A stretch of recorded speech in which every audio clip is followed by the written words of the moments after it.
Hello guys and welcome back to Shikha Classes. This is Swarnishika and the topic that we are going to discuss today is Sonnet 129. It is one of the 154 sonnets written by William Shakespeare. Usually जो Shakespeare ने 154 sonnets लिखे थे उसमें से कुछ जो हैं वो उनके फ्रेंड को एड्रेस्ड हैं and some are addressed to the dark lady. कुछ लोग ऐसा कहते हैं कि dark lady was perhaps his beloved और कुछ लोग ये भी कहते हैं दैट वो सिर्फ उनके माइंड की एक इमेजिनेशन थी.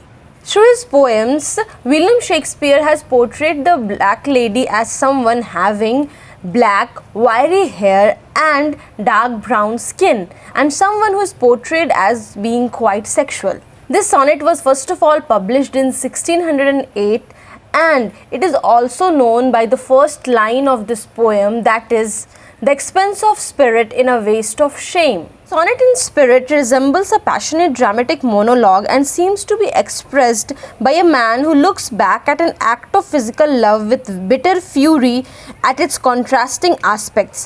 Actually ये जो sonnet है sonnet 129 वो एक spirit में किसके जैसा it's like a dramatic monologue. Dramatic monologue क्या होता है? एक ऐसी पोइट्री होती है जो कि written in the form of speech of an individual character. जैसे कि कोई एक इंडिविजुअल है जो कि एक स्पीच दे रहा हो, उस तरह से लिखा हुआ एक form of poetry that is called dramatic monologue.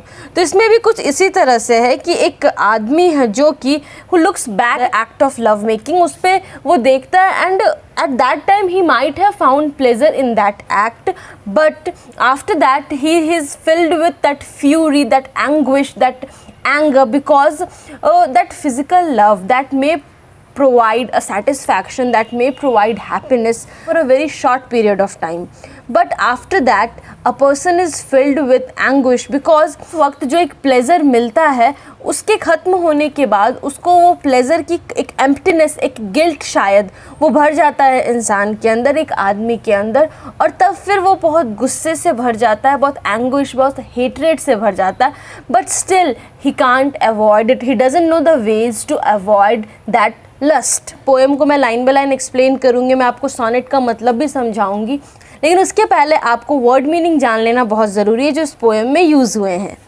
First is lust. Lust means strong sexual desire. Perjure. Perjure means wilfully making a false statement, कि आप जानबूझ के कुछ गलत बोल रहे हो. Savage. Savage means very cruel, very violent, बहुत हिंसा से भरा हुआ, बहुत क्रूर हो. Despise means to hate, to condemn something, means किसी चीज़ से नफरत करना, किसी चीज़ को तुच्छ समझना, छोटा समझना. Bait means small amount of food, जो कि हम किसी छड़ी या किसी चीज़ में फंसाते हैं और उसको पानी में डालते हैं ताकि मछली उसको देख के अट्रैक्ट हो, उसको पकड़े और हम मछली को पानी से बाहर निकाल लें. परस्यू. परस्यू मीन्स पीछा करना, टू चेज. क्वेस्ट मीन्स खोज, in search of. Bliss means an act of divine happiness, heavenly pleasure.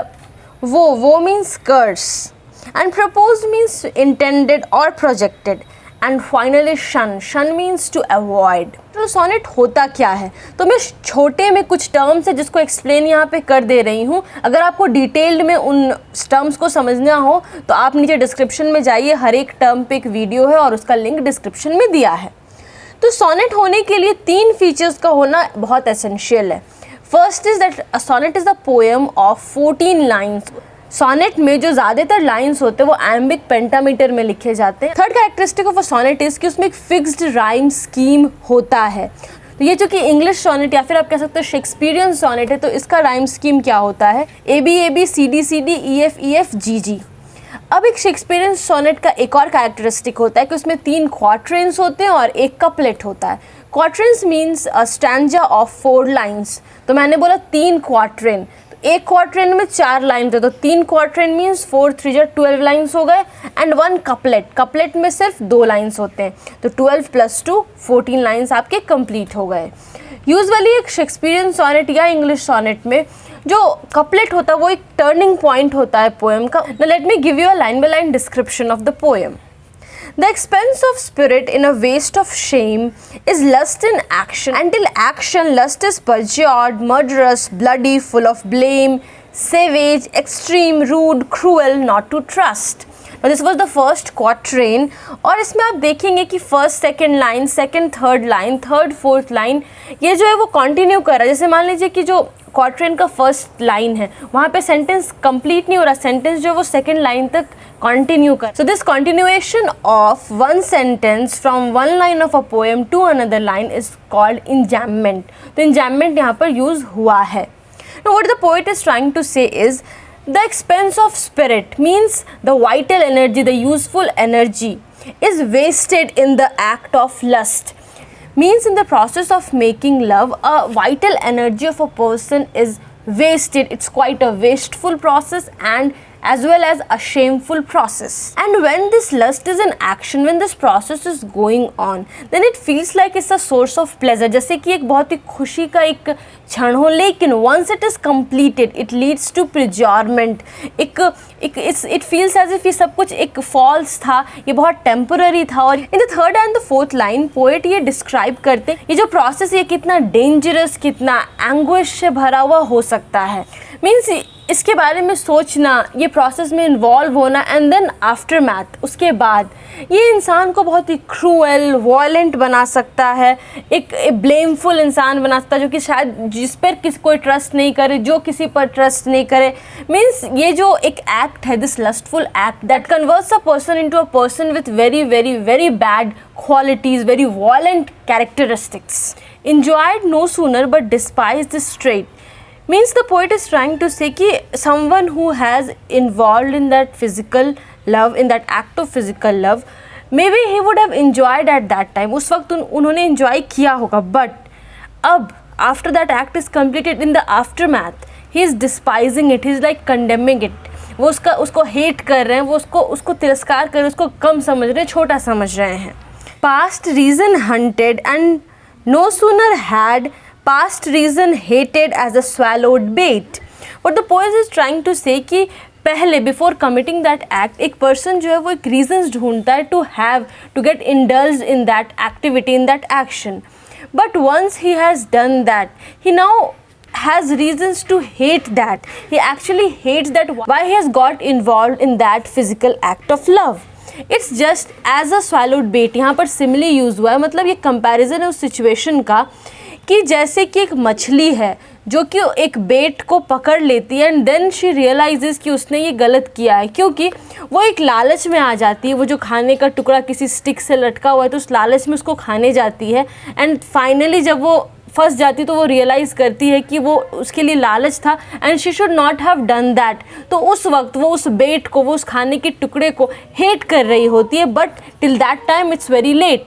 Similarly वही सिचुएशन है कि एक आदमी जो है वो चाहता है to get involve in that act, लेकिन एक बार जब वो इन्वॉल्व हो जाता है उसके बाद वो उस चीज़ से, उस एक्ट से वो नफरत करने लगता है. On purpose laid to make the taker mad, mad in pursuit and mad in possession. So तो जो लस्ट है, जिस चीज़ के लिए आपको डिज़ायर है, उस चीज़ को पाने के पहले भी आप पागल होते हो, उसको मिलने के बाद भी आप पागल रह जाते हो. Had, having and in quest to have extreme means once the person have had that physical act, उस वक्त भी he could go to any extreme.